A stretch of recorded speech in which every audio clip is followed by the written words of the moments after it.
नमस्कार दोस्तों, आप सभी का हार्दिक स्वागत है हमारे चैनल क्रोसेंट एस्ट्रो पर। आज हम बात करेंगे ब्राह्मण शब्द की। चारों वेदों में ब्राह्मणों को बहुत ही अहम और पूजनीय माना गया है। ब्राह्मणों के बिना कोई भी शुभ कार्य, पूजा, अनुष्ठान अधूरे होते हैं। तो आइए इसी विषय पे आज हम चर्चा करते हैं डॉक्टर राजवीर शास्त्री जी से। शास्त्री जी, बहुत बहुत स्वागत है आपका। धन्यवाद। शास्त्री जी, ब्राह्मण शब्द का क्या अर्थ है और ब्राह्मणों की उत्पत्ति कहां से हुई? ब्राह्मण शब्द का अर्थ यदि हम शब्दानुशासन शास्त्र के अनुसार देखते हैं तो ब्राह्मण प्लस में अण प्रत्यय वहां पर होता है, जिससे ब्राह्मण शब्द निष्पन्न हुआ है। ब्राह्मण की उत्पत्ति की यदि हम बात करते हैं तो जो वेद पुरुष ब्रह्मा भगवान के मुख से ब्राह्मण की उत्पत्ति बताई गई है। इसी प्रकार चारों वर्ण वेद पुरुष ब्रह्म के विभिन्न अंगों से उत्पन्न होते हैं। मुख से उत्पत्ति का संबंध ब्रह्म का ही बताया गया है। शास्त्री जी, रामचरितमानस में तुलसीदास जी ने ब्राह्मणों के बारे में क्या कहा? गोस्वामी तुलसीदास जी रामचरितमानस में लिखते हैं, उस समय की चर्चा में जब परशुराम जी क्रोधित हो जाते हैं और श्री राम ने कहा, देव एक गुण धनुष हमारे, नो गुण परम पुनित तुम्हारे। राम जी कहते हैं परशुराम जी से कि हमारा तो अक्षय तरीय का एक ही गुण है और वो हमारा धनुष है, लेकिन जो 9 गुण हैं वो तो ब्राह्मण के पास होते हैं। आप 9 गुणों के धनी हैं। इस प्रकार से तुलसी राम जी ने अपनी लेखनी के माध्यम से रामचंद्र जी के मुखारविंद से ब्राह्मणों के 9 गुणों की चर्चा का संकेत वहां पर हमें प्राप्त होता है। शास्त्री जी, अभी आपने 9 गुणों के बारे में बताया। हमारे दर्शकों को बताइए कि वो 9 गुण कौन-कौन से हैं? रज्जु तपस्वी संतोषी अक्षमाशीलो जितेंद्रिय है, दाता सूरो दयालुश्च ब्राह्मणो 9 भी गुण ही। ये ब्राह्मणों के 9 गुण बताए गए हैं। तथा कहते हैं रज्जु, रज्जु का अभिप्राय होता है रस्सी, कि रस्सी की तरह सरल व सीधे होते हैं, वो ब्राह्मण होता है। तपस्वी, तप करने वाले होते हैं। संतोषी, संतोष रखने वाले होते हैं। यदि अब का भोजन प्राप्त हो जाए तो लोभ की उत्पत्ति नहीं करनी, संतोष रहना सीखते हैं। अक्षमाशीलो, दूसरों को माफ करने वाला ब्राह्मण होता है। जितेंद्रिय, अपने मन को वश में रखने वाला ब्राह्मण होता है। दाता सूरो, दान देने वाला ब्राह्मण होता है। सूरो, बहादुर ब्राह्मण होता है। दयालु सह ब्राह्मणों, और कहते हैं दया करने वाला ब्राह्मण होता है। ज्ञान को रखने वाला ब्राह्मण होता है। 9 भी गुणी, ये 9 गुण ब्राह्मणों के बताए गए हैं। शास्त्री जी, भगवत गीता में श्री कृष्ण जी ने ब्राह्मणों के बारे में क्या चर्चा की है? श्रीमद् भगवत गीता के 18वें अध्याय के 42वें श्लोक में भगवान श्री कृष्ण अपने मुखारविंद से कहते हैं, पार्थ सुनो, समोदमस्तपय शोचम अक्षांतिरार्जवम एव च ज्ञानम विज्ञानम आस्तिकेयम ब्रह्म कर्म स्वभावजम। कहते हैं कि जो सम है, शांति को रखने वाले हैं, तपस्या को करने वाले हैं, सोचम शुद्ध भाव को रखने वाले हैं, अक्षांति जिनके पास शांति का वास है, आर्जवम अपराध न करने वाला, और ज्ञानम ज्ञान रखने वाला, विज्ञानम अध्ययन अध्यापन करने वाला, आस्तिके और संध्या वंदना करने वाला, ब्रह्म कर्म स्वभावजम। ऐसे कर्म ब्राह्मणों के स्वभाव में होते हैं, उसे ही ब्राह्मण माना जाता है। जो पूजा पाठ में ध्यान रखता है, ईश्वर की स्तुति करता है, आस्तिक भाव रखता है, ये उसके स्वाभाविक गुण है। अध्ययन अध्यापन से जुड़ना उसका साक्षात संबंध है।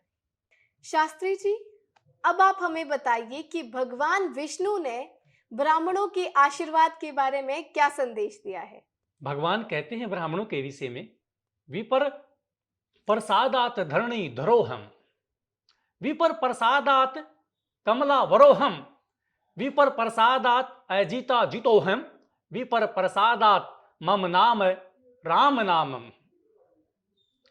अर्थात इसका अभिप्राय है, भगवान ने कहा है कि विपर प्रसाद धरणी धरोहम, विष्णु जी कहते हैं कि इस पृथ्वी को ब्राह्मणों के आशीर्वाद से मैंने धारण कर रखा, अन्यथा इतना सामर्थ्य मुझ में नहीं है कि इतनी बड़ी भूमंडल को मैं अपने ऊपर धारण कर कर रखूं, ये ब्राह्मणों का ही आशीर्वाद है। फिर कहते हैं विपर प्रसादात कमला वरोहम। कमला किसका नाम है? लक्ष्मी का नाम कमला है। वरोहम, वर्ण करना, ले लेना कि ब्राह्मणों के आशीर्वाद से ही कमला लक्ष्मी मुझे प्राप्त हुई है।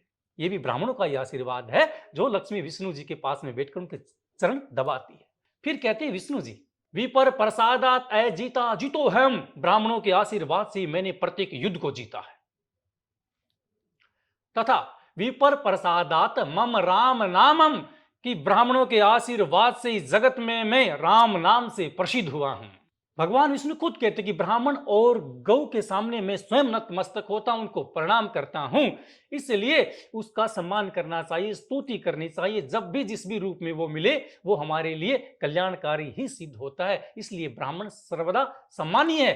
तभी राजा होते हुए द्वारकापुरी के नरेश भगवान श्री कृष्ण ने निर्धन ब्राह्मण सुदामा के चरणों को जल से धोया, अपने सिंहासन पर विराजित किया। क्यों? वो केवल मित्र का संबंध नहीं था, वो जाति से ब्राह्मण था, इसलिए सम्माननीय था। इनके मुख से निकला हुआ प्रत्येक शब्द ब्रह्म वाक्य होता है।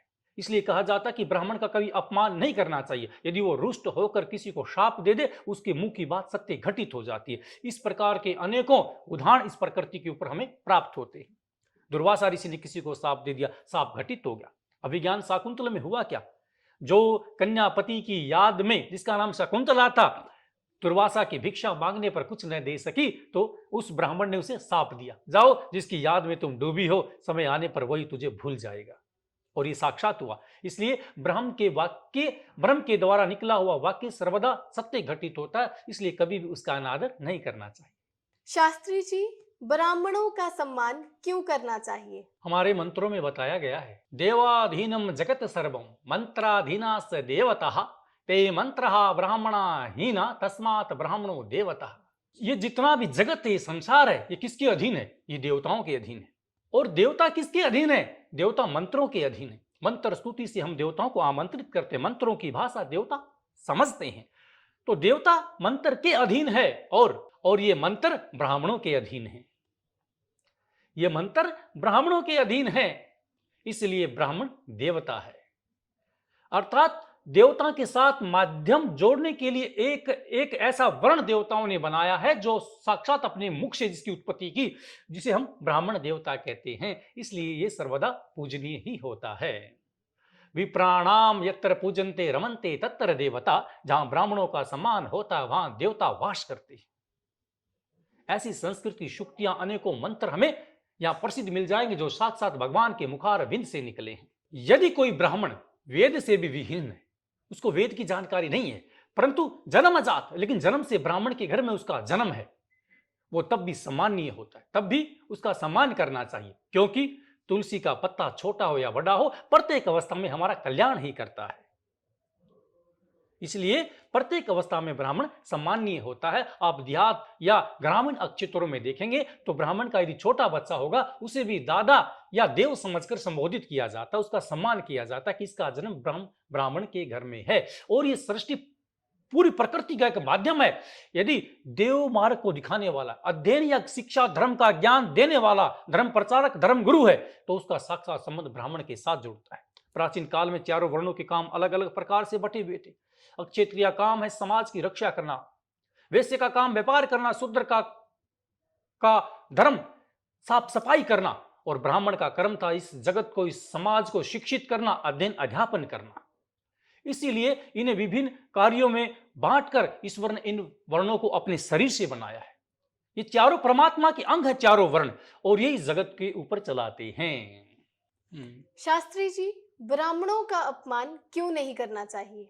इस सृष्टि में सबसे बड़ा उदाहरण चाणक्य का मिलता है। चाणक्य का नंद वंश ने अपमान किया और उसने अपनी बुद्धि के द्वारा सौरव वंश का नाश कर दिया।